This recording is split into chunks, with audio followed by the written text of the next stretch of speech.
Jumbo Africa. Well, even the great Hose Ramphekwa is catching it. Jumbo Africa, and also welcome to the 20th edition of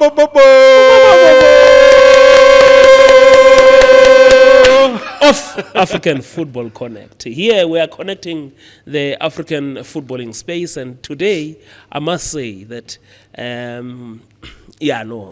when we look at our basket today is so It's full, eh? No, basket is full today, and even the great Hosea Ramphekwa is here. You know, this is the most successful club coach in African football when it comes to continental success.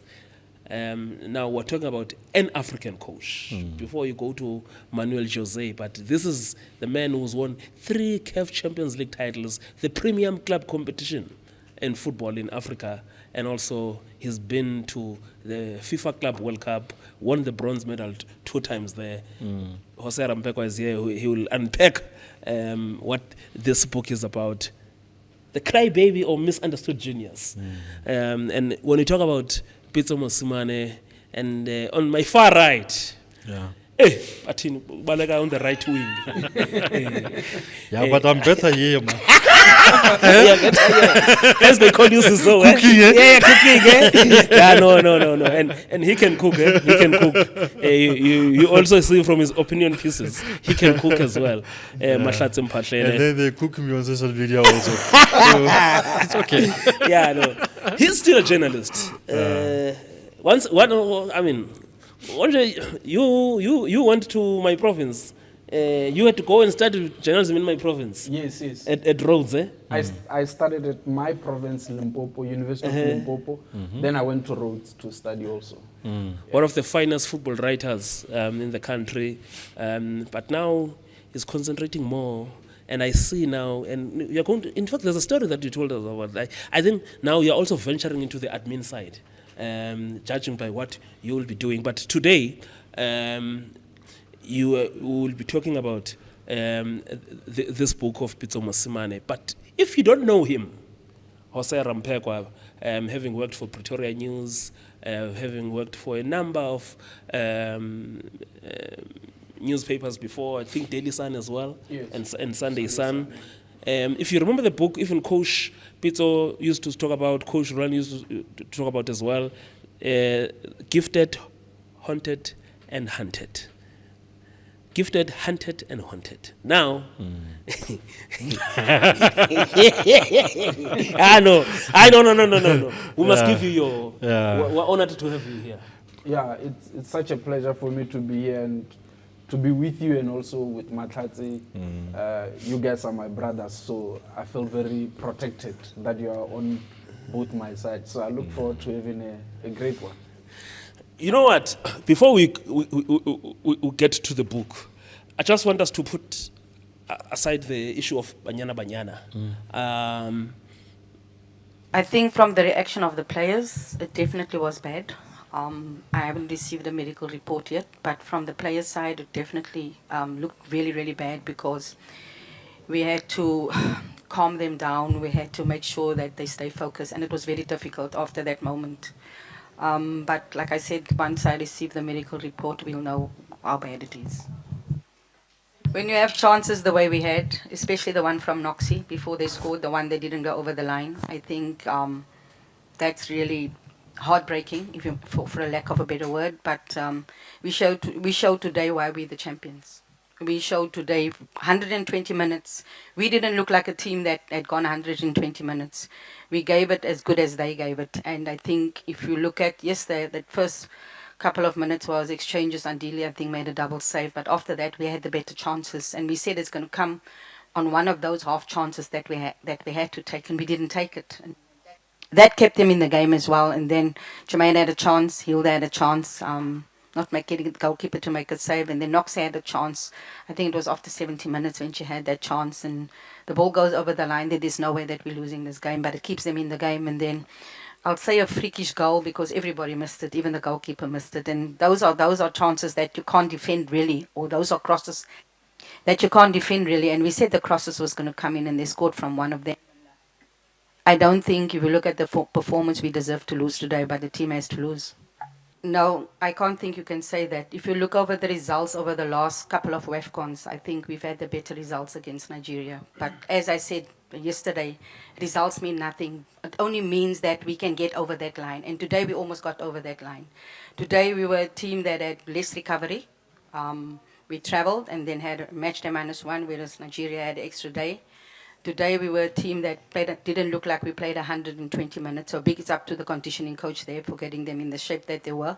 And the way when we moved the ball around, I thought it was pure joy. We had them chasing shadows. And like I say, I don't think we deserved to lose today, but we didn't take our chances. I don't think that they are monster is the right word, because today I think if we had taken our chances, I think we could be speaking differently now. Yeah, I mean, first and foremost, I think it's just basically allowed me to just be calm about everything. Obviously, I made that decision before the tournament, and so coming into the tournament, I've been very settled, very calm, and yeah, especially Ronel has definitely come up to me and try and extract a lot of knowledge. As I'm not a 9, but in this tournament I have been playing as a 9, and obviously that's the position that she plays. So yeah, she has come up and tried to talk to me a lot this tournament, and I appreciate the fact that she sees me as a role model. And a lot of the players have joked with me about my legacy and all of those things, but it's very interesting to be in that position. Obviously, in the past, I wasn't that person, but now I am, and it's a responsibility that I've accepted, and I do appreciate it. The way they see me and the leader that I've been for them. But yeah, it's for me, it's just been a sense of relief. I don't know if that's the word to use, but also a sense of calmness, and the fact that it's coming to an end is kind of weird in a way, but the decision that I made was for my well-being, and I stand by that decision. But yeah, it's also been an interesting tournament to see the young players come up and take responsibility and step up to the plate, and I'm really proud of what they've achieved, and I hope that going forward that they will take that torch and run with it. Obviously, playing for Banyana is not the easiest thing. There's a lot of pressure, and hopefully I've shown them that you're able to do that. Just stay true to who you are, and continue to work hard, and be disciplined in everything that you do. But yeah, it's been an interesting tournament for me, to say the least. Yeah, I think for me, football has been everything. Football has given me everything that I have today, and for me, in the way I play is how I repay what football has given me. The passion and the love that I have for the game is why we do it. And I think over the years, obviously, yes, Banyana has given me a platform to show my abilities, and it's taken me to a lot of places in the world that I would have never thought that I would have been in. And so I owe football everything at the end of the day. And it's been a great learning curve for me in my life, and teaching me things, not just on the football field, but outside of the football field. So for me, I appreciate what the national team has meant for me. I appreciate what football has given me, and the way I play is how I repay it back. But my legacy, I don't really think about that a lot. It's an interesting question that a lot of people have been asking me as my time has come to an end. I feel like players, coaches, and people will remember me the way they want to remember me. I have no influence on that, and I don't really want to. I think my football and what I've achieved should be the only thing that people look at.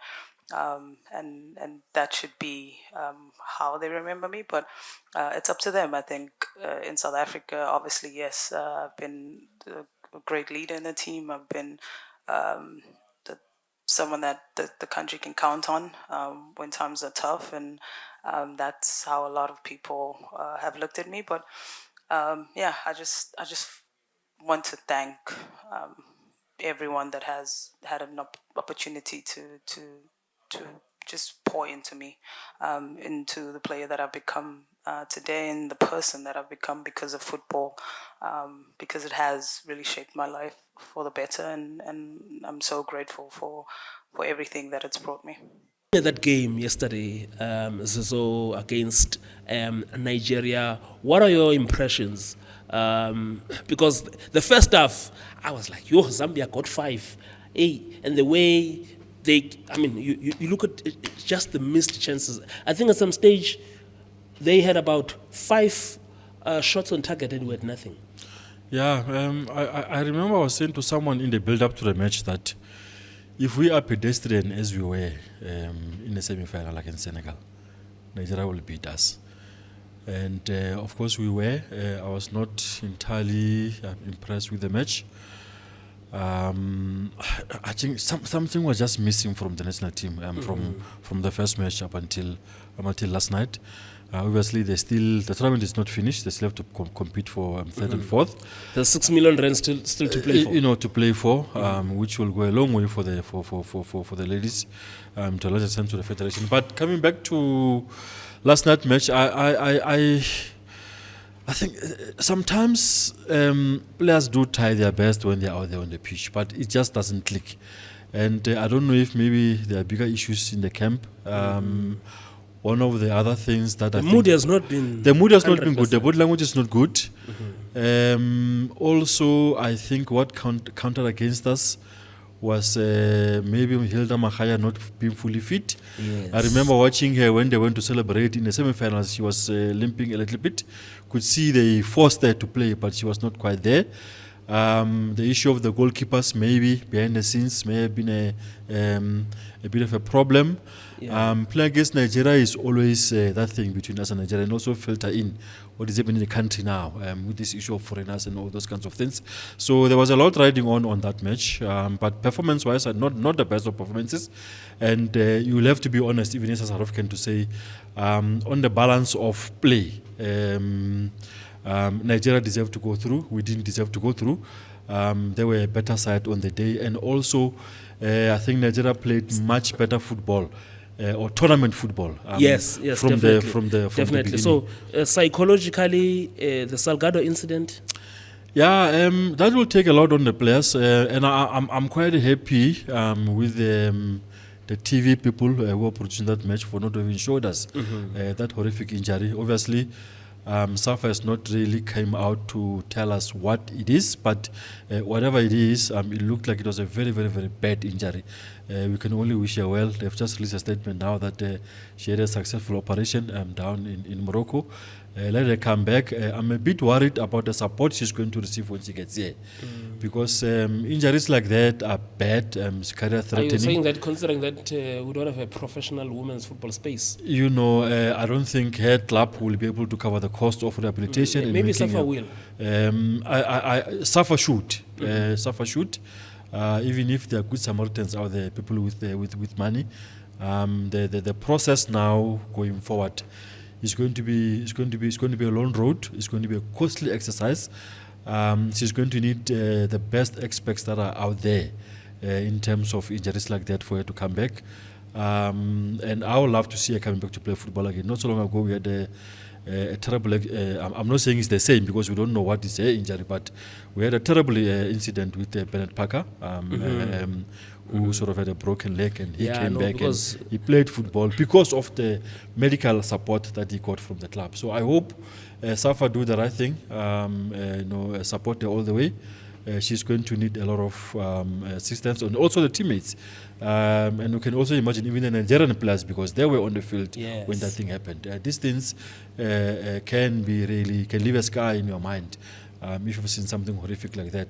There's a bit of a sort of tarnishing the match in a way, but the match had to play. I don't think I've heard people say maybe the match should not have been continued, but I think it was the right thing for the match to continue. I'm sure even herself would have wanted the match to continue, even though she was in a very, very bad state. Yeah, and I've seen with the Springbok, I've seen most recently, mainly at Kaizer Chiefs, I've been also interviewing the sports psychologists there, and I know, Hosea, I'm not sure if Banyana did have a sports psychologist for this particular tournament, but maybe also it was not going to be easy there because the match was still in motion. But you've covered the game and you've interacted a lot also with the women's football space. When you look at Banyana where they are now, I know that most people will be saying, yeah, we missed TMB, but also we should, taking nothing away from TMB, we should be mindful that in the tournament that we won the WAFCON, TMB... She wasn't there. She wasn't there early in the tournament, but still, also with a half-fit Hilda Mahaya as well. But when you look at women's football from a distance, because now we've got a generation that is coming out of the system, retiring, and we really need to do something. And just looking from a distance, I know you are not really covering the day-to-day of the game today, but what do you see that would really need to do to have a Banyana that is well-oiled? Well, a lot of investment is needed in terms of money and also personnel, the resources, like having psychologists, because generally South Africa, if you look as a country, we are collectively depressed on the basis of the happenings in the political space and also high levels of unemployment, poverty. South Africans are just going through a lot. Siagoa as a nation. So, and also players are coming from different backgrounds where they are affected by whatever that is happening in society. And if you look at our past traumas from political space with whatever apartheid did, you can't just undo that in a space of 30 years because you need to put lots of investment. So there's a lot that needs to be, and women's football is not that well supported from financial perspective. Yes. And what is it, how do players feel?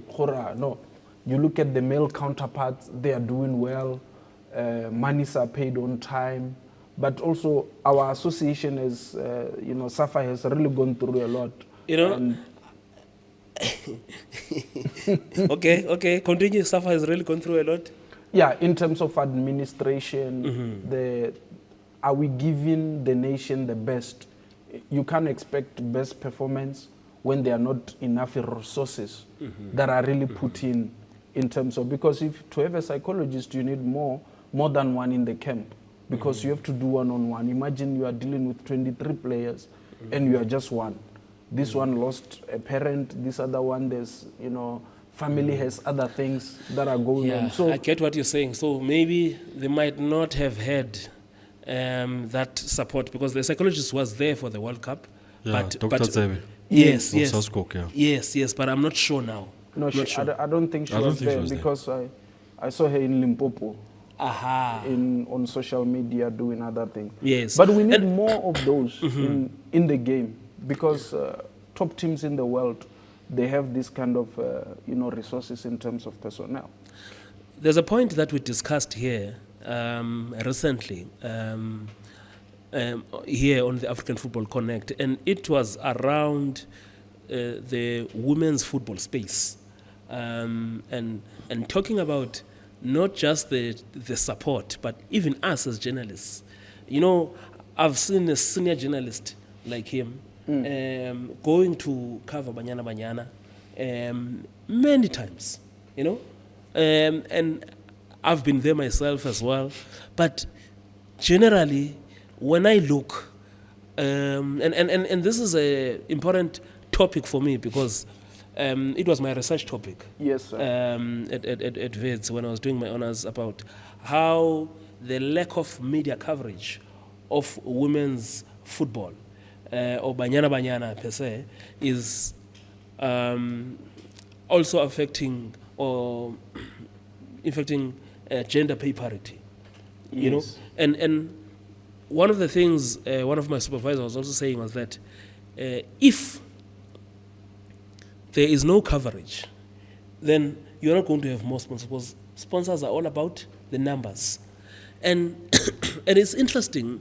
After the game yesterday, I was having this discussion even on social media about how I wish that the interest that people even on social media were showing towards the Banyana and this women's African Cup of Nations tournament, hopefully, if this was to be shown on a regular basis, things would be different. And I'm glad that I'm with the senior journalists here, and because especially when it came to my data collection, at that time, I don't even want to mention, because I was focusing on 3 publications, but those were football publications. One publication went a full 2 years without even having a single word of women's football. Yeah, it's a worry, and it's not only with football. Women's sports in general does not get. I mean, I was at Loftus 2 weeks ago. The Springbok women were cutting races for the Springboks. There was no one inside the stadium to come and watch the ladies. And also, if you think, add it in another angle, having the women curtain raising for the main match can help in terms of getting people early into the stadium. Yes. So that you don't have chaos outside the stadium shortly before the main match starts. It's a problem. I know these days we are driven by numbers to a large extent, and unfortunately, the situation is just an issue of numbers. Women's sports does not generate the big numbers, but we can make it generate the numbers. If we cover them properly, if we follow them around, we tell their stories. Some of these ladies have got very, very fascinating stories of where they come from, what they overcome. I mean, I remember before the Netball World Cup, I had an interview with Bongwe Msomi. She talked about how, as a young girl, she used to go fetch water by the river on her head. These are inspiring stories which really... And there are many young ladies down there who will relate. Who will relate to that situation. She's there. No, this is possible. I mean, she was just about to captain a country at a World Cup at home. So I think we do have a responsibility. Our companies also need to really dedicate a bit of space to women's sports, especially the main ones, football, cricket, rugby, and netball in the country. But yeah, we don't do enough. I will take the responsibility myself. Yes. I don't attend enough women's matches. I don't attend enough Hollywood Bets matches, and I need to make time. Sometimes, even if it's not just to go and report, just to go watch and add the numbers inside the stadium, it will go a long way, because I'm sure the ladies will feel a little bit energized when they see there's more people understand. So we don't do enough, and we should do enough. You are a SAFCHA member. You've seen us trying to drive people, especially because one of the things that saddens me, even some of the young female journalists that are in the game, you don't see them anywhere near women's football activities. One of them, I was working with her in the PSL matches, and I was saying, but I've never seen you anywhere covering women's football, and I don't understand. And these are some of the things we're open about, and I must say that even at SAFCHA, through our partnership with Hollywood Bets, these are some of the things that we are going to be looking at doing and improving, because very important. And also, I think you're not on day to day, but I'm sure there's something that you would like to say about this thing, because I really feel that at a stage where we are in now, because it's all good, even politicians and everyone to make comments, but action is needed. Absolutely, because to add on to what he was saying, I remember the game between Banyana and Nigeria when we needed to qualify for the Olympics. Yes. It was really sad. I think it happened in Pretoria. Yeah, Loftus, yeah. Yes. So I'm looking in the city. Why aren't there activations, to make sure that people know about this match? And have all the people fill up that particular stadium, because it was a critical match where we needed. And by the way, one of the Banyana players told me, because I went to the hotel, told me that in the stadium, the environment was cold. Yes. And you need to feel at home. Yes, And yes. if you look at also the Nigerian football team, they get support. Morocco, you've traveled those parts. I mean, look at that crowd. Yeah, Morocco, yeah. Ghana last night. Yes. Yes. So we also there's something called agenda setting when it comes to as a football club. I remember when I was at Platinum Stars, I told the bosses, I said, we are not Kaizer Chiefs, we are not Pirates, we are not Sundowns. The media will not come to us. We have to go to the media. Yes. So similarly to those who are in women football, they need to go to the media and say, we are also a part of this game. And equally so, teams that are big in the country, they need to be challenged to say, are you doing your part in terms of having women football? Just to add also, I think this maybe will be some sort of also an advice to our ladies. The one thing that I've encountered also, I think maybe largely due to lack of information from our women athletes, I've found out that most of them are generally not accessible. Sometimes we really do want to talk, want to interview them, want to tell their stories.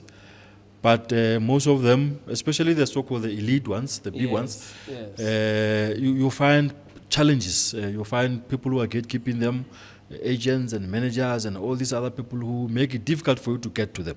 That's another issue which I think needs to be sorted out. I'm not saying this because we have been negative or anything like that. They've been generally been good. But here and there you find some of the players who are not accessible. And that also creates a problem because we could be doing more. Personally, I wanted to interview one of the players before they left as a preview. And I couldn't get because we were given a runaround by people around the players and it becomes a problem. Yeah. But generally, they've been good, I must be honest. Obviously, the ambition was to get to the final and go back to back, and a bit of disappointment in not reaching it, but we still have a game to play, and we want to end on a high note, and obviously go home with our heads held high. We've got one training session to go today. There's not a lot that you can do. We've done so many things during the tournament and how to prepare. We've played against Ghana, and it's always difficult to play the same team twice in the tournament. But we'll give it our best shot. Thank you. You're right. It's not the game that we wanted to play, but it's in front of us, and we want to go home with something. Not just for Gabriela Salgado, but for Jermaine as well. We were hoping to give her a fantastic send-off. Unfortunately, it didn't work that way. But I think over the years, we've refreshed the squad a lot. The likes of Karabu, who's still in the early 20s, Noxie, Sibulele, they've got quite a number of caps, more than 20, so they've already got that experience going forward. Some of them have been to World Cup as well. So as Jermaine says, hopefully some of the more younger players would latch on to the Refilwe Janis, to the Bambanani Mbanis, and try and extract as much as they can from them, because hoping they can carry the baton forward like Jermaine and them have done, and we're looking forward to the next couple of months to see how they grow, how they develop. There's obviously a lot more players at home. Unfortunately, we couldn't select everyone to add to the squad and see how they take the team going forward. It's going to be tough and challenging, but we've done this consistently where we've brought in players and tried to make them learn and be mentored by the more senior players. And Jermaine doesn't realize what a big role model she is for some of the players out there. And the way Ronald was so excited, the way she said, I'm so grateful that I can speak to Jermaine and that I can learn from Jermaine, with a big smile on her face, shows how they value players like Jermaine in the squad. And we're thankful and grateful for everything that she's done for the national team. I actually don't think we can thank her enough for what she's done. I mean, in 2022, when Tembi got injured, Jermaine hadn't played for the team for a very long time, and then she was the one that stood up and raised her hand. And when you looked at the scenario in the semi-final, it shows her leadership qualities, that when everyone else was falling apart around her and Refilwe were there to make sure that they comforted Gabby, that made sure that, they made her get off the field knowing that we care about her. So she's more of a leader than what she thinks. I know she doesn't want to wear the armband, but she is a leader in the team, and we thank her for that. But I think the young players have transitioned over the years, but it's time for them to step up now, because they cannot fall back on the likes of Jermaine, the likes of Noko anymore. They have to step up and raise their hands and really step up big time. Yeah, no, and also, I mean, we've worked in the game for a very long time. was also good to see there are a lot of sponsors out there, Sasol, Momentum, you know, we've For also the cricket seen Hollywood Bets, Shield now also, companies that are working in that women's football space, trying to do something. And I think if all of us together, we can do something can come out there. But I want to come to this book. Bro, I thought you were going to ask for predictions for the final. No. We'll leave that one for the technocrat. The technocrat is coming for that one. But we've spoken about the book. Introduce us to the book, Hosea. Pitso Mosimane, Crybaby or Misunderstood Genius. Fortunately, when we talk about Pitso, we have there on the far right a man who's covered Pitso when he was starting coaching at SuperSport United, and he would have seen a lot of these stories, and I know that he also features somewhere in Prominently. prominently. That's the word. But you also feature as well. Yeah. Hey, so who was I going to say? Hey, I want it today. Yeah, but tell us more about the book. What drove you to? Because I know it's not the first time, because I've introduced Hosea, Pretoria News, The Star, Kick-Off Magazine, Drum Magazine. Yeah, man, you've seen it all, eh? Not as much as this man has. What about you today? Okay. You're giving away my age now. Yeah. So the book, it's actually a journalistic analysis of Pitso Mosimane, who's arguably the best to come out of this country and actually the continent. So as you would have encountered Pitso, the way you have encountered him, the way Mahlatsi has encountered him, and many other of our colleagues have encountered him. So I felt that I needed to write a book because of how inspirational he is. And I'm actually using Coach Pitso as a canvas on which I'm drawing a picture of hope for the masses of our people to really behold and become inspired in whatever industry they are in, whether personal life or professional life, to say, here's a man who embodies certain character traits that you as well, if you apply in your respective field or area, you can really do well.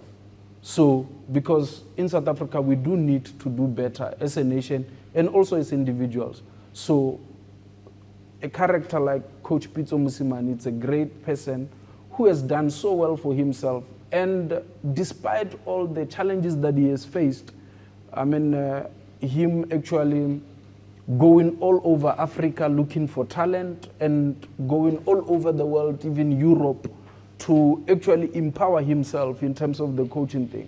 One of the interesting things is that the first man who gave Pitso his first coaching course with SAFA, Hose Ramphekwa from Germany, he says that he once organized a coaching course in Germany with coaches from all over the world.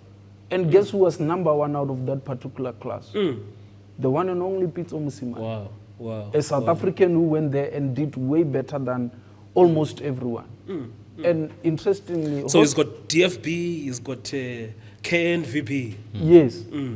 And also, from his own pocket, he once went to meet that man Raymond, the one who was... yes, Raymond, the privatization expert. Yes. To go and learn at the airport by himself, using his own money.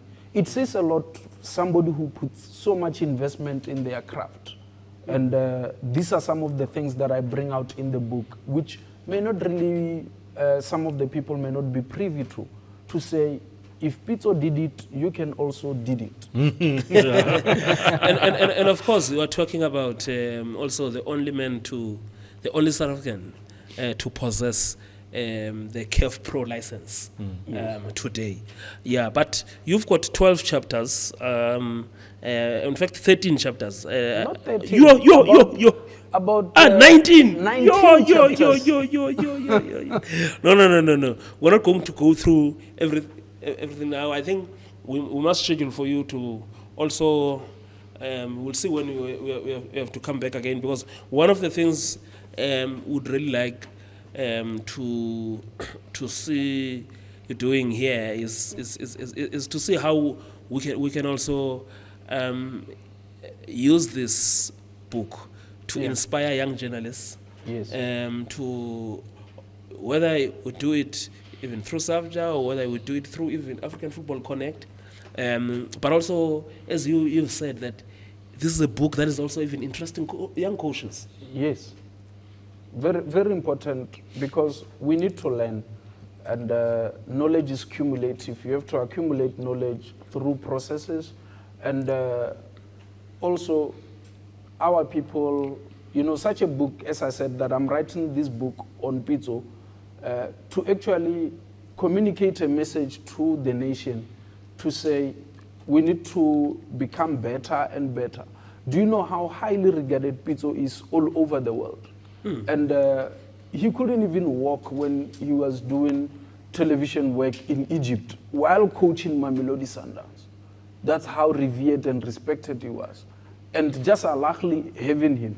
Matlatse has been to Al-Ahly. He knows the atmosphere. Yes. He understands what is it that is required at that particular level. And he will tell you just how regarded Pitso is. So those are some of the things that are highlighted to say that sometimes when it's somebody who's South African, we don't really make much noise about a person, while the person out there gives a lot to other people who are benefiting from his character, benefiting from his work.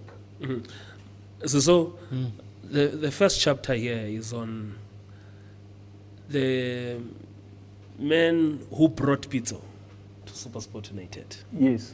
The late Tommy Mategache, and these are the two men who were also teammates at Jomo Cosmos. Yeah. You were there. I think most of the time were Pretoria Technicon. Pretoria Tech. Yes. That relationship. Yeah. How much time do you have? I don't know. We don't have a lot of time. Yeah, no. Yeah. Now I realize that no. This needs special attention. But you know, this is just a curtain raiser. Yeah. You know? Well, yeah. Yeah, I've known Coach Pitso for a while. I guess if you were to ask me what sort of best describes the man, I can just say simply the best, Wow. A very, very strong, wielded character. I was speaking to someone at Sundowns who was at Sundowns when Coach Pitso was a player. They say that one particular coach asked in the dress room at halftime, asked the guys, "What's wrong?" Then everybody was just tiptoeing around the issue. Then the coach Pitso is the one who told the coach that, "No, you are coaching us nonsense. You don't know what you are doing." That's how strong-willed he was. Even as a player, he would go there and really, say it as it is. And you mentioned the first chapter there, focusing a little bit on the late Thomas Manegage. May his soul rest in peace. Somebody who I also knew very, very well. And it's true. He played a critical role in bringing the coach to SuperSport. I was telling Hosea that I once had a meeting with Stan Matthews at a small restaurant in Hatfield. We had chicken livers for starters. When we were sort of, he was just asking me to pay too much attention to the coach, for write about him a little bit more, so that his profile can grow a bit. At that time, there was a coaching situation in SuperSport, and they wanted to get rid of a particular coach and really give this man a chance. And I think the people there at that time had the foresight, having seen what this man is to football. I mean, if you speak to guys like Tano, Temba Mnguni, the senior players in SuperSport at that time, they will tell you how obsessive the coach is. Caetano actually became a coach, yes. because of even the Pitso. analysis element. He will say to him, no, Manchester is playing later, do a report for me. I want it first thing tomorrow morning. While he was still a player, Caetano, So he has impacted a lot of guys. Most of the players that we speak to now, even though they didn't see it or understand it at that time, the way hard he was, he used to, if you sign for Super Sport, the first thing tomorrow morning you are going to Telecom to open a telephone line at your house. He's going to call you. He doesn't want players on the street on Friday night. He calls you not on the cell phone, and anyway, there were no cell phones during those days. He call you at home to check if you are actually at home. Players felt he was being harsh, but he was building them to make sure that as a professional footballer, you need to do the right thing. So I've known the man for a long time, and I'm not surprised at what he's achieved. And I think this book goes a long way in telling the analytical story of what he has meant to South African football.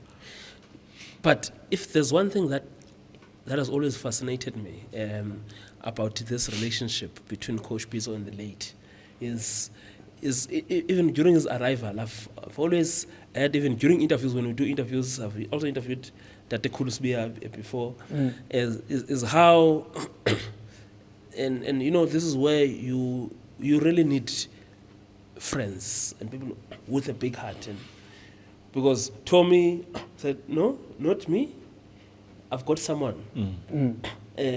But I would like to know, at the heart of this relationship, when you were coming up and busy with your research on the book, what was at the heart of Pitso Mosimane and Tommy Matehaga's relationship?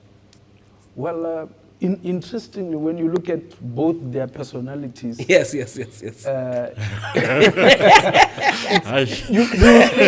you'll think that one was a poacher, the other one was a ranger. Yeah. So, however, at the bottom, they agreed on principle, but they may differ in expression. But on principle of the football, the requirements in terms of hard work, honesty, and so on principle they agreed.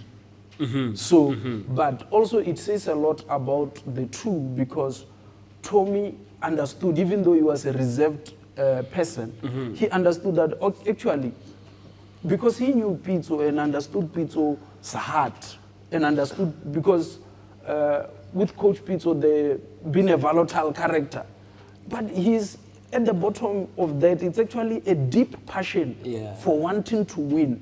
So then the frustration sets in to say, that was not offside. This player is not really giving his best. So with Tommy, it will be like, Chief, what's wrong with you? With Pitso, it will be like, what the hell? Why are you doing this? But at the end, we want to achieve a certain outcome. So I think they were really a perfect match if you really go into it, because Caetano told me that actually Tommy was able to actually, Pitso could have maybe with his personality caused much damage, but Tommy being there really helped. And even Pitso, when you look at how he selects the people surrounding him, there are those who have strength where he doesn't have. Yes. So that's why you would have a calm Mangoba Mnaiti. Yes. Even though, though people say Mangoba is calm, sometimes Mangoba is a fight. Yeah. Yes, but he's got that demeanor, Yes. and also you've got Rulani was and Rulani brings a dimension of that youth, energetic character, exuberance. the exuberance of youth, and Rulani, the modern technocrat. Yes. And Pitso likes to read the hard copy. Yeah. Rulani will go into digital and all that. Can you imagine Pitso operating a certain software? Yeah. No, it will be difficult, but also that is a skill and a talent to know yourself, that like what Coach Pitso always surrounds himself with people who can really advance his cause and advance and without actually judging people. You may think somebody is not really brilliant, but that person brings something else. And also he likes people who challenge him. There are people who don't want to be challenged. But Pitso can listen to a petrol attendant telling him, "No, why should that player?" And he will listen to that and look and assess the information and say, "Okay, no, maybe these people are right, and maybe this one has something else." Because when you think you know it all, you're not gonna make it in any area in life. So yeah, I remember it is 2009. There's that guy who came here just for the fat paycheck, Joel Natalino Santana, and Coach Pitso and Julio Leal. They announced Jairo Leal. They announced the squad to play in the in the FIFA Confederation Cup. We were hammering, and I was in the forefront of that hammering because they selected Katla Khompela, who was not playing at all. And there was a mood in the country that no, the late Richard Hanyekane should have been selected because he's a top goal scorer, and he was left out of the team. And I remember Coach Pitso, he looked at me as like, this one. He looked at this way. But he was like, okay. But I was kind of hammering. We're young, the youthful journalists in us were hammering. The tournament starts. The tournament plays. Mpela in the tournament. Scores that. The screamer, Royal Bafokeng Stadium, against Spain, the European champions. Now, and then Killer comes back even more after that. He continues to shine for Bafana. I mean, I remember one historic moment. We were at Ellis Park. Coach Pitso is the coach. We beat Egypt. The Egypt of Abu Trika. At Ellis Park, last minute, another grass cutter from outside. Katla Khompela again. I was like, yeah, I know Mdala knows his story. Yes, and when you go back to that, you'll say, because what Pitso saw in Killer, from technical perspective, it's something that we're not seeing.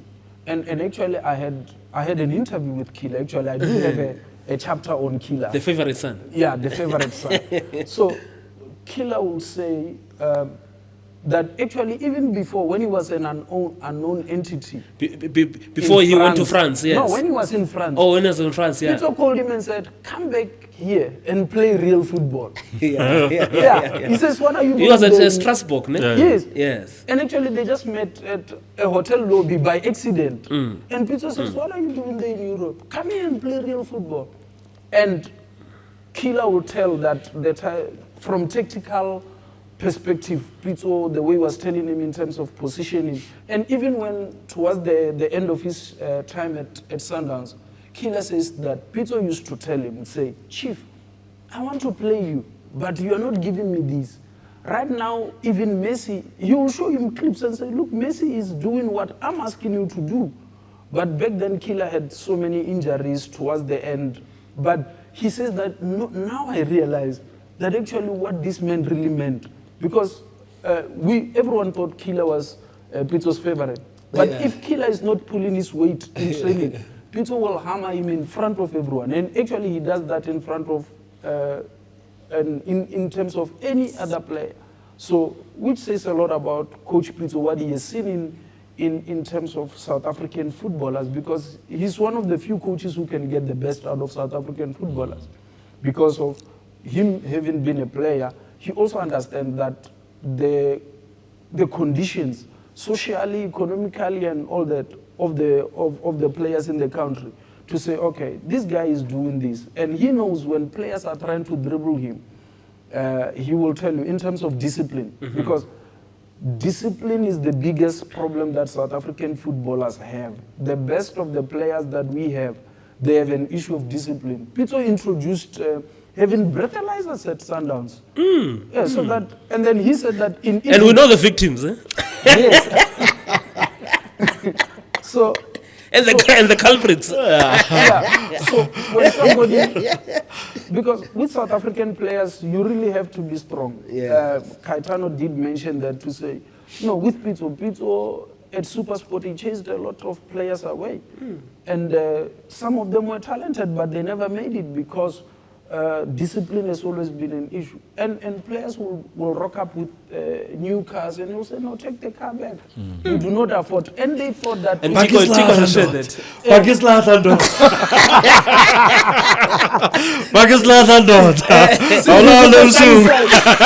At Sunnyside at night, the slaughter is going up and down. But Pitso was actually being misunderstood by people. They thought he was jealous. But Pitso was saying that, you know, in your condition, you can't afford these things. And so hence the title. Yes. Crybaby or misunderstood. Yes. So people needed to understand, to say, okay, Pitso had foresight to see where people are going. Because but I want to drive you. Okay, we'll just left with 5 minutes.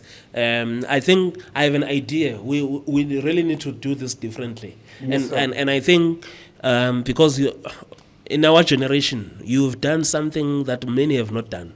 So I think we must go. Whether we go to UJ, the journalism department, or TUT, we will drive through our platforms that we must tell this story, but from a journalistic angle, because when I look here, these are all my colleagues, and I can tell you one thing: they are all SAFCHA members except one.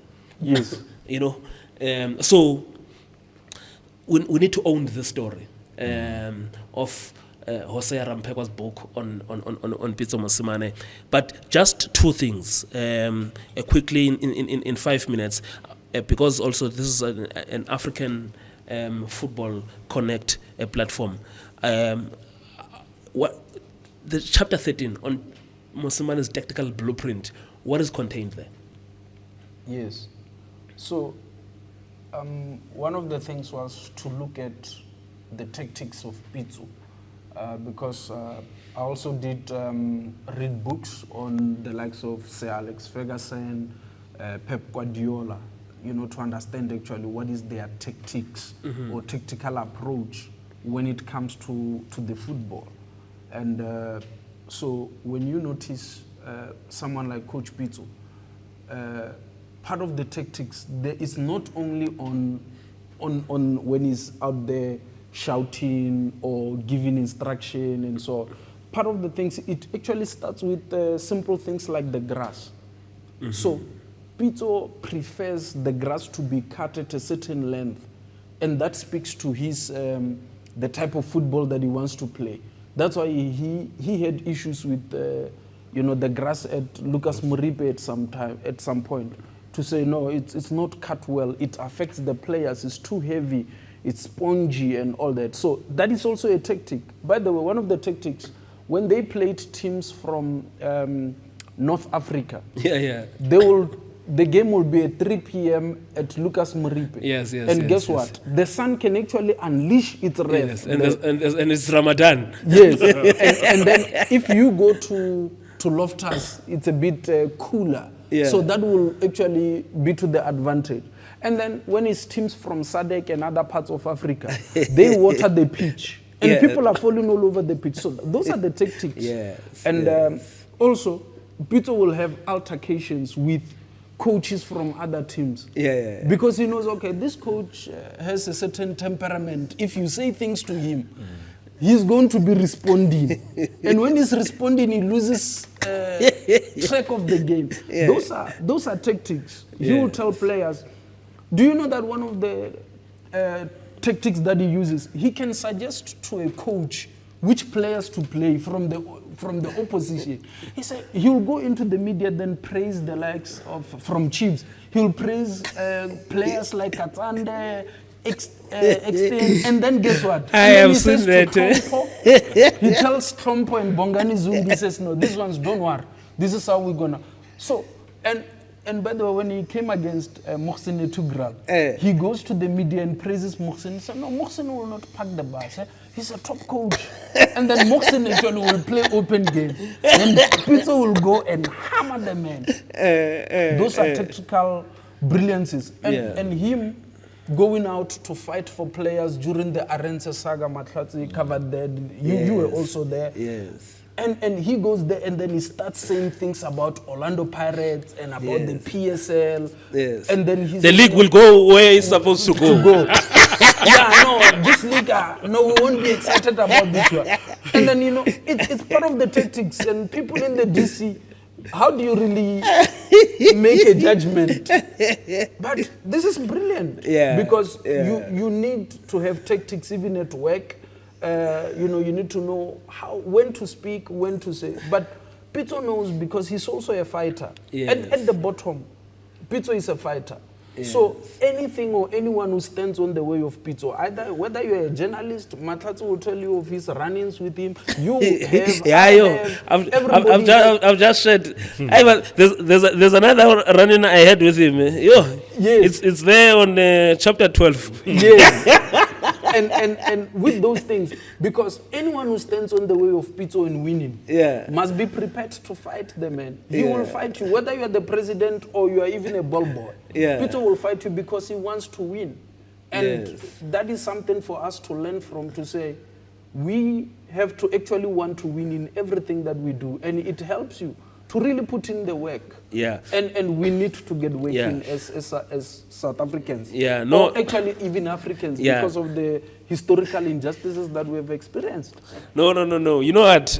As I'm talking about chapter 12, I was like, no. You know what? We need to have this session that we're talking about. But I think for now it was just to introduce Pitso Mosimane.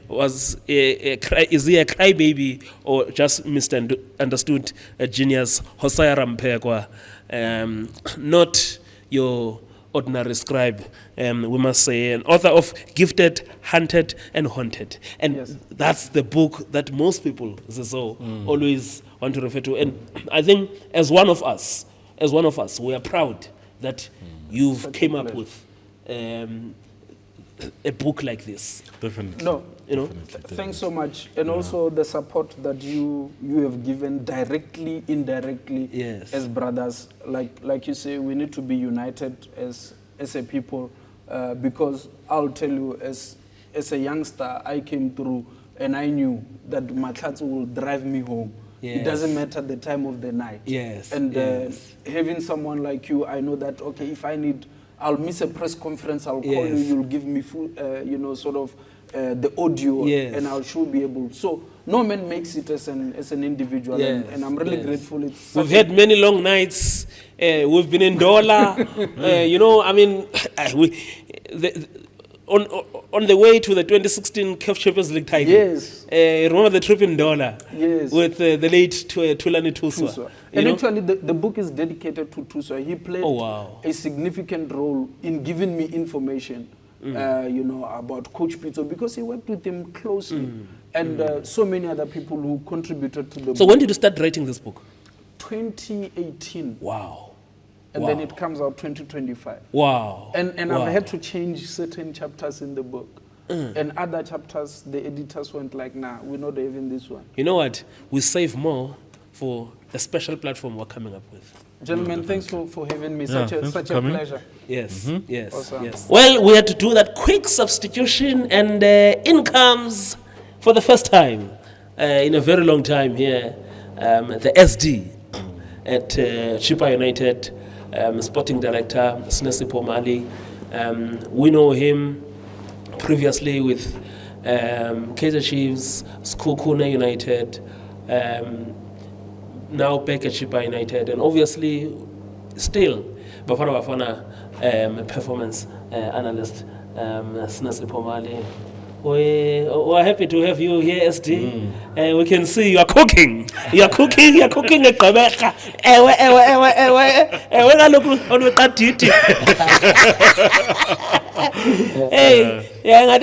Many sleepless nights,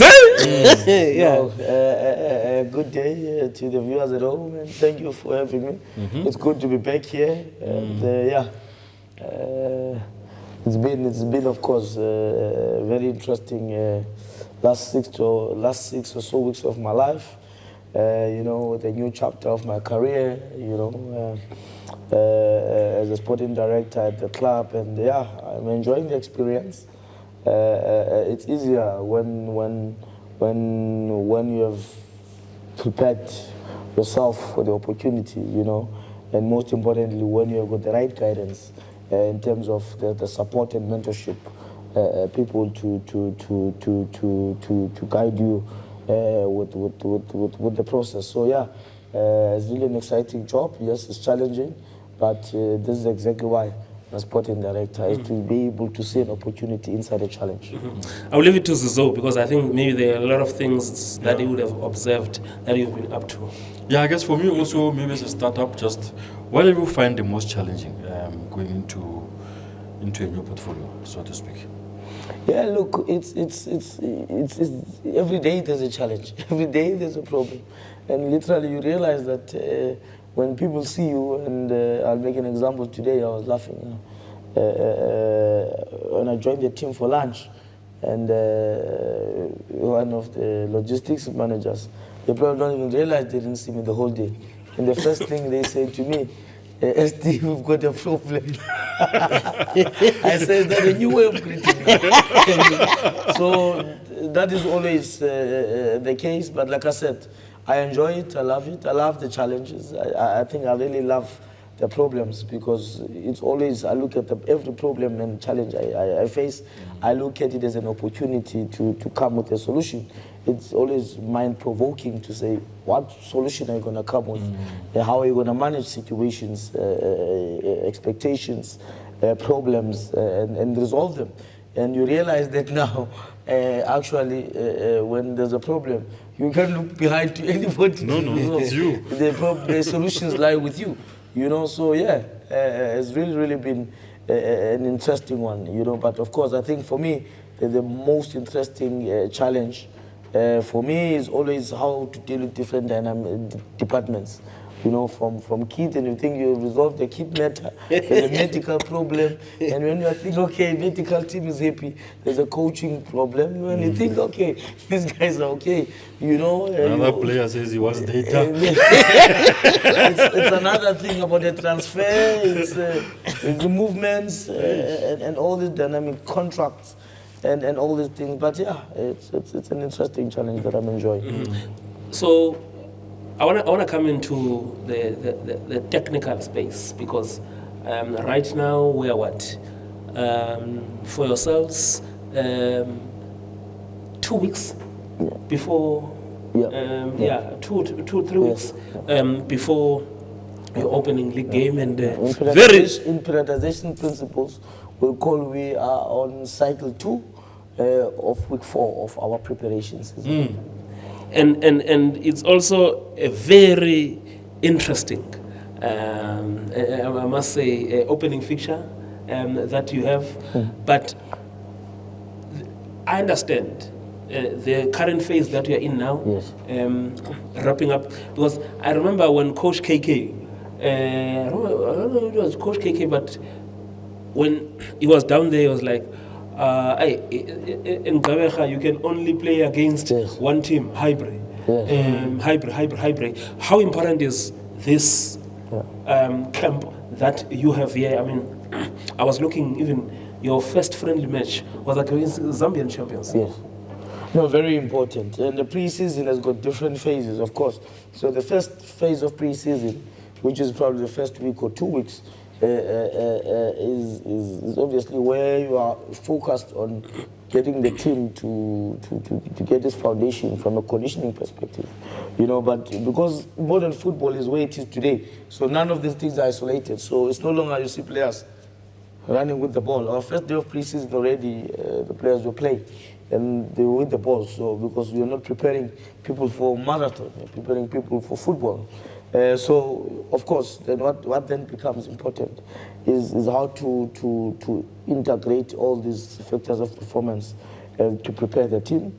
And then yes, in that phase of pre-season, you might not necessarily want competitive matches, because your objective of the matches that you play in that early stage is to create foundation in terms of playing minutes. So hence you'll see a lot of times you'll see teams playing one group of players 30 minutes, another group of players 30 minutes, another group of players 30 minutes. And then you move from that phase to the second cycle now, which now we are transitioning from a second cycle to the third cycle, which is the last cycle of the pre-season, which is then inside the cycle, usually week 3 and week 4.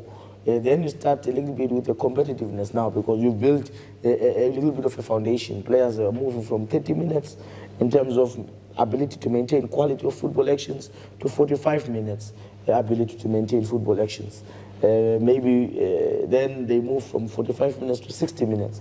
I mean, you talk about the friendly we played yesterday, so we played the first group of players 60 minutes, another group of players 30 minutes. So while we are then... What informs giving others 60 and others 30? So like I'm saying, it's a gradual process Okay. of building players towards being able to be at also you're building 90 maybe, minutes. yeah, maybe you're also building your starting lineup. Your starting lineup, you give them 60 minutes. Yeah. So hence I'm saying nothing works in isolation. Everything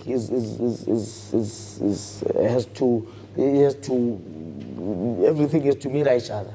So you are working in the first phase is focused on ensuring that everyone moves from 0 to 30, from 30 to 60, or maybe 30 to 45, 45 to 60. Ultimately, everyone is at 90. So the base, from a conditioning point, we all have to spread the load. We call it spreading the load or spreading the fatigue amongst the team. And then now we're at a phase where, if you look now, in the transitioning phase, going into the competitive phase of our pre-season, and then you'll see also the quality of our opposition now in the next phase. Then now says, okay, now you mean serious business. You are slowly now, remember at training, you're working on your combinations, etc., and all these kind of things. Now you want to see, you are analyzing all the aspects, the conditioning aspect, and also while addressing looking at the conditioning aspect, but also the tactical aspect in terms of the certain combinations, and are you starting to see visibility of the game model as well, and all these elements. So yeah, gone are those days where pre-season should be scary to footballers, where they think it's about running. No, it's about a lot of aspects. But most importantly, in camp, you also want to achieve off-the-field cohesion. You know, so you want the togetherness, the bond, because now we are together 24/7. It's no longer you train and you go. You know, we are sharing meals together. We having meetings together, and yeah, it's to build that unity amongst the team. But most importantly, because you realize we've got a new team, very young team, we've actually dropped our average age from last season by 2 years. Oh. Yeah, but also if you look, what we've done is some of the players we have that are younger, but they've got 60+ matches in terms of the PSL. So because I saw something that the PSL actually, in terms of average ages, is one of the oldest leagues. In terms of the average age is high. Yeah. In the PSL. So I think when we see teams trying to do that, it will help. Trend, yeah. Yes, it will help to try and reduce it. Yeah. And then why this is important is you don't do it because it's a fashion. Yes. The importance of the right average age because remember my core part was to look at what is the vision of the club, what is the vision of the chairman. And I had to develop a sporting strategy that talks to the vision of the chairman. Not me, no, but the vision of the chairman. So everything we are doing is very much aligned and informed by the vision of the chairman. So the importance of an average age is very much attached to one of the 4 key pillars, which are informing the vision of the chairman, being a selling club. So we cannot be a selling club if you're not able to bring in players with high resale value. So that's one of the key components. But again, you speak about the trend that is happening in the world in relation to average age. What is currently happening now, there's more competitions all around the world. You can go to UEFA, you can go to CAF, you can go all around the world. There's more competitions increasing. So what does it mean? It means more matches, it means less recovery time in between matches. If you go to football many years ago,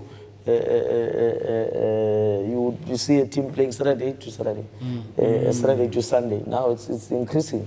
Saturday, Wednesday to Sunday. There's 5 Betway Premiership features in August. But if you have to go back in the day, maybe it was just 4 or 3 in a month. So what does it mean? It means there's becoming less recovery time in between, and there's also less training, then more traveling, etc. So what does it mean? The younger the team is, the quicker they recover, and the more that you can be able to have a high maintenance of quality of actions. So that is a trend that is there. And where I see it, if we were talking about this even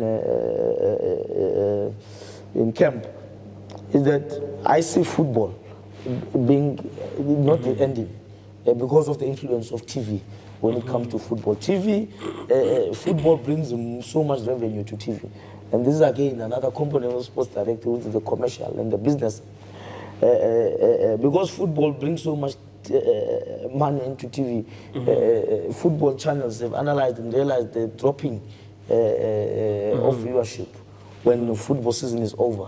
So what are they doing? Yes. They're influencing now because they're putting more money, more tournaments, so that football is played throughout. That's why they even go and take those games that are supposed to be on YouTube. They put them on TV. Yes. So but where it's going? So where it's going with football now, I can tell you, it's going to the best of the best players playing for the biggest clubs and the best national teams will not have breaks. That is where it's going. As we've seen with the FIFA Club World Cup. 100%. It's gonna be a challenge, but again, our part as sports directors is to find strategies within the challenges. I anticipate again in the future, in 10 years, when we're sitting here, we'll be seeing clubs like rugby, what rugby does, have an international squad and have a local squad, and that will be the Real Madrid of this world, the Mamelodi Sundowns of this world, because they are constantly in all these competitions. Yeah, you said you're driving the vision of the chairman, and I can imagine, because some of the things that are coming were not there before. How important has been his support, especially in these early weeks of the project? It's been amazing. I think I spend more time on the phone with the chairman more than anybody in the world. Hopefully it's the one who's calling. You're eating his money. He's always. And the chairman's support is totally amazing. You know, firstly, even from when you set the foot in East London, he welcomed us. And, you know, he shared his vision, continued to share his vision. And his support is really, really, really, I cannot say enough. It's small things, but they mean the world. You know, the team has got totally new equipment, from the mat, from a ball to the cone, from the cone to a mannequin. Wow. You know, that is how much investment and support that is given us. You know, we're staying in a 4-star hotel. We flew in style on SAA, you know, so that's an investment, and really things that are showing the good support that our chairman is giving us. So really, chairman every day, he just wants to see, and he wants to know what are the challenges and what do we need from his side? What interventions do we need from him? You know, it's not only financially he puts in the support, but moreover the moral support, because he knows it's a very, very difficult responsibility that I have, because I represent him whenever I'm there to do the day-to-day running of the football club. So really it makes me emotional how he supports us. You guys have been not making too much noise in terms of what you are doing, unlike other clubs. I'm interested to find out the balance of the squad. Yes, composition, What is the composition of the team, and you know, what sort of players have you recruited? And I'm sure you are not finished signing, but how is it looking like? We're very clear and intentional in our strategy. One, in terms of the type of players that we are bringing. And I think before I get to the type of players, is also the type of a coach that we went for. The chairman had to sit me down and make me understand what is his ultimate vision. And from his vision, then I developed a sporting strategy. Then the sporting strategy, one of the key things I realized, and the word you kept on mentioning, playing good football, playing Chippa United football. And because I've been here before and I've witnessed the beautiful football that Chippa United plays, that, by the way, attracts numbers, and we play in a filled-up stadium. We don't have excuses. We play any opposition and we fill up a stadium because people love this club. People see this beautiful football that this club plays. So this attractive style of football was what informed a coach that has previously demonstrated that he's got the capability to coach a team that plays an attractive brand of football. And hence we went with Coach Padela, that has demonstrated previously that he has the ability and the capability to play to coach a team that can play this brand of football. And then that informs the profiling of the players that we're trying to bring into the club. You know, so we are not in a rush. You know, people are always sending messages and all of that. When they're announcing players, we are not in a rush. You're playing in 2.5 weeks' time. Yes, we know we've got a plan, you know, and at the right time, everyone, the media will know, our supporters will know who are the players that we brought into the club. Are you hiding a message? One thing we can assure them is that we are assembling a very, very good squad, a very, very good bunch of players. But most importantly, not just players who are good technical, tactical, but there's other dynamics that inform the recruitment model. We also want good human beings. We want players that will represent this beautiful brand, which is Chippa United, with dignity and with utmost love. One of the players that I saw, the Marco brothers, and one of them, I think, is the one who's more in the midfield, the defensive midfielder, has gone to Chippa United on loan from Paris. Tell us more. What type of a player is he? No, he's an interesting player. He's a very interesting player. Box-to-box midfielder, you know. Of course, adaptation is another process, you know. PSL or South African football is different. Speed, highly technical players, and it comes from a little bit of a more physical league, more direct league, whereas here, technical and with speed. So that small adaptation from a tactical point, but of course, other key dynamics to help a foreign player adapt the language, food, environment, etc., the culture, and all these things, which I think that we set strategies to help the players to adapt quickly. But in terms of his quality, no doubt, power, highly technical. I've never seen someone with an engine to be effective in both boxes. In our box to help us defensively, in the opposition box to be able to create problems for the opposition. He's really, really an interesting player. And I was saying this when he was even unveiled, and say, I really must commend, and we spoke about this yesterday, if you remember, we must commend Pirates to be signing players from West Africa, from teams they are competing with in the CAF Champions League group stages teams, and because this is an element that has been lacking in our league, quality West African talent, because these are players that usually you see them going to France, or some of Belgium, some of these European leagues. So I think that is the right move. No, 100%. I think you mentioned, it's very clear. If you look at the recruitment model of Orlando Pirates, it's very clear. They are very intentional.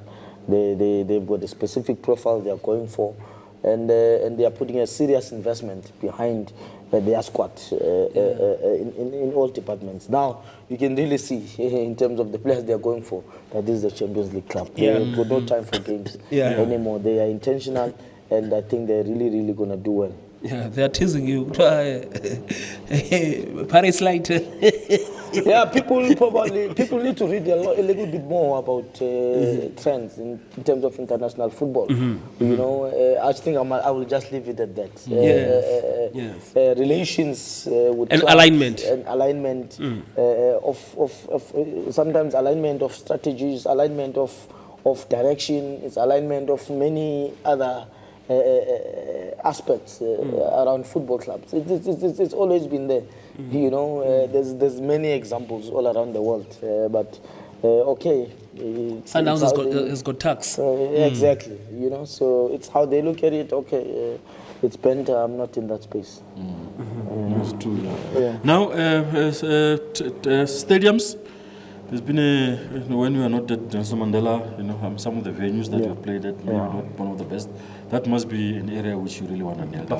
I can see people, I can say it with pride when I'm here. People are in for a surprise. Again, it's the support of the chairman. There's a serious investment behind the revamp and the improvement of the surface at the Buffalo City. And by the way, I'm proud to say that we're the only PSL club that owns a stadium in Buffalo City Stadium. You know, it's a Chippa United Stadium, you know, and again, a lot of money and investment by the club has been put behind. I was there in the stadium. He can tell you how the stadium was before, before it is now. So maintaining it better than the municipality was maintaining it. Yes, yeah. So again, it's maintained by Chippa stadium management. It's at a different level now. So yes, we will still play matches both at the Nelson Mandela Bay in PE, like our opening game against Mamelodi Sundowns, the grand opening of the season. It's gonna be at the stadium. I love so much. At the ground. So the issue of relocating to East London is not, because I saw the chairman saying no, that is off the table. Yeah, we are in PE. We train in PE. We will play matches both in East London, at the Buffalo City, and also at the Nelson Mandela Bay municipality. Another critical thing is MDC. Yes. That's where we need to have a conveyor belt of some sort. Yeah. What's the thinking in that space? So there's a very interesting plan that we have to try and establish a very good DDC team that is going to be a feeder into the PSL. But again, I'll always emphasize that the gap at times becomes a little bit too big from a competitive aspect, you know. So there's always a need for a specific strategy of how you are going to prepare these players from the DDC into the PSL, you know. But we've got a plan. We really want to use a lot of homegrown talent to give them that platform, but put them in a high-performance environment within the DDC program, so that we can give them a better chance for them to be able to graduate into the PSL. If you look into our current squad as well, Azola Matros comes from our DDC is there. We've got Bonani, Asanele Bonani, called Messi. Is exciting. I think he's going to have a very And you've been telling me about this Messi even way before. Yes. So to see him every day, it makes me excited. You know, and there's another one who was also in our DDC that we've brought back and we will unveil.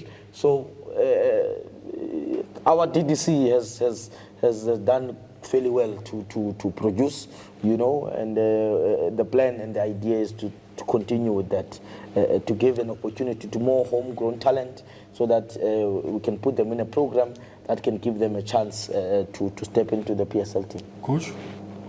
We will announce a DDC coach very soon, yes. What's the profile of a coach you're looking for? It's very, very clear. It's a coach that will fit very much in what you are trying to do in the first team, and a coach that also has an experience in terms of dealing with youth players, because he plays a very key responsibility to be able to prepare these players specifically in line with how the first team trains and also how the first team plays, because we want when these players are coming into the first team for training, we want them not to have a cultural shock with the training intensity, the training methodology, etc., and all these aspects. So the thinking around the coach is a strong youth background, proven track record in terms of being able to improve young players and prepare players, because that coach is also more like a head of transition. Is managing the players that have to. And also you'll feed a lot from Coach Padela and 100%. also Coach Nyatama as well. 100%. So the idea that coach will be with the first team in the morning and then in the afternoon be with the DDC. Maybe if we can just spend less than 2 minutes, because I want to move to CHAN, and Zizo fortunately has worked at a World Cup level, organizing the World Cup, at a club level with Sundowns as well. The importance of impacting communities. There's already some projects that I've seen you guys embarking on. The issue of a school in East London, but I think we must park that for another time. But I saw something about coaches, the KFC license. How important is this element of, this is the only not the only professional team, because also there's hybrid, Yes. but in terms of top flight team, Yes. a team that brings the big teams, television, everything Yes. into the space. How important is this impacting that area? 8 SAFA regions, a vast province. Yes. Yeah. Very, very important. We have a massive responsibility, and you know how passionate I am when it comes to coaching education, footballing education for specialists, and etc., etc. So it's something that is close to my heart. It's a very strong part of the club's vision. That one, we know we have a responsibility to play as a professional club in the province to give hope. Not only to footballers, but also to other people who aspire to be in the elite space. So hence, we saw already, we opened up our doors for a mentorship program for the coaches who are doing the KFC from 4 different regions. Also, again, we are aware that even our region, which is Nelson Mandela Bay, is doing a KFC with the Nelson Mandela University. Again, we will we've extended an invitation to those coaches to come in and also to get to understand and feel, the day-to-day running of a professional club. They witnessed a real video session. They witnessed what happens on match day, inside the stadium, and witnessed a training session, and we've got a great coach that also opened up the doors to be able to allow these coaches to come in and learn, and for us, this is a very, very important aspect. And there's a lot of other programs that are coming, by the way, that the club will make announcement at the right time. But yeah, what I can tell you is the one we touched on, that is exciting, is the launch of a first of its kind school attached to football academy that we're going to be launching very, very soon. In Buffalo City? In Buffalo City, yes. Yeah. Very interesting. Buffalo City, that's my hood. That's where I pay rates in 2 municipalities. I pay rates here in COJ, I pay rates there in Buffalo City. So, So, I've got a serious interest in what is happening there. And also in Amatole as well. But in Amatole, I just have livestock there. I don't pay anything. But we want to move. Because we've picked up that our national team is struggling to be assembled for CHAN. And this is a serious issue. But also, we also understand, because SAFA didn't want to participate in this CHAN. And even for them to be brought back, I don't want to call that word that we call Dr. Mutsiba by now. There's a special word. But if you want to know the word, it's the word Yeah. So that window we qualified. And the importance of Premier Soccer League teams, especially in top flight, to support CHAN. What is Chippa's stance on that? No, it's very strong. And I think if people were to refer back to the club statement when I was announced, the support towards the national team is always there. I myself, I'm a product of the Burger King tournament. I did selection for Burger King many years ago. My first time involved in the national team as a selector. We were picking up a team to go to the World Cup, and that team qualified for World Cup twice. And then I went to COSAFA. So today, I'm the head analyst of the main Bafana team, coming from AFCON with this team, qualified for another AFCON unbeaten, and we're going back again. So it's a pathway. These tournaments are very, very important. I think it breaks my heart sometimes when I hear and I read how people don't understand the importance of these international competitions, how we can use them as a way to prepare players at international for international competitions, because it's not easy, and this is one of the big things why, by the way, there was a sporting strategy, specific and intentional, when I was still working in the office of the technical director, when we identified there's a challenge with under 17 and under 20 national teams, and then we came up with a plan to introduce an under 15 national team. What informed that? We realized players come at under 17 and under 20 level with zero international experience, and they come in already, they have to play international matches of high consequence, you know, and they've got no experience. But then now, when you have an under 15 as a foundation, you come into the under 17, you've got 5 to 10 international matches. It's different. That is why it's easy for us now to go win AFCON. So again, if you look into that, most of those players come from the under 15 program. So there's a certain number of matches already at the international level. So caps at the international level are critical, and they are very, very, very important. So in me saying that, it's important that you use CHAN and COSAFA competitions as competitions to see the level of players with potential to be in the main Bafana team, because you can see where the team is now, Bafana. We are in a third... And Coach Hugo has been saying that. Yes, we're in a third year of a 4-year cycle of international football. So that means the squad now, in its third year, is solid. There's a core group. You know, so to remove someone inside that core group, you must be exceptional. You know, you saw in the previous camp there was a new batch of players coming in, and those new batch of players. Can you imagine if some of them had 7 or 8 matches at COSAFA as CHAN, and when they come into Bafana, it's not a cultural shock, because international football, the demands are completely different. Why I say that? And maybe people need to really understand why when you say that. We talk about you have minimal training sessions. Sometimes you meet on Monday, it's a region. Tuesday, it's your first session where they now really kick off the engine. The Wednesday you are traveling.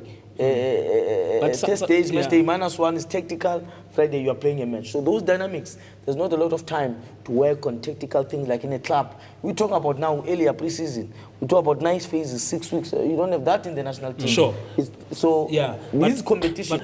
Someone will say, and I think this is one of the concepts you had even with the former sporting director at the time, that we understand these challenges. Okay, some top flight teams not releasing players, but I'm looking at the second tier, National First Division. It's kicking off on the 22nd. And there's talent there. Under 23 players are plenty. We shouldn't be short of talent and monitoring of this South Africa. And I'll say it, this new problem. It's not a new problem, it's an old problem. Football players, professional football players in this country do not have passports. Hematot. Professional football players in this country do not have passports. Are you still encountering this nanamhlanje? Today, not any other day, players don't have passports. So before people in the first division, in the APC playoffs, SAB everywhere, they have a chance to go to CHAN. Amen.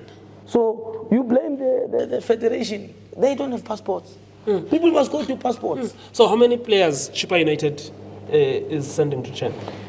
I don't know. Are you also having passport issues? I don't know the final team. I'm not privy to that. When the team is announced, you will see. But are you also having passport issues? Are you also having passport issues? We have support to the national team, and the national team knows that Chippa United is fully behind that team. We will support them. Caristo, I think we must start the business of organizing passports for players. We'll make a lot of money. On that note, we say, Jumbo Africa!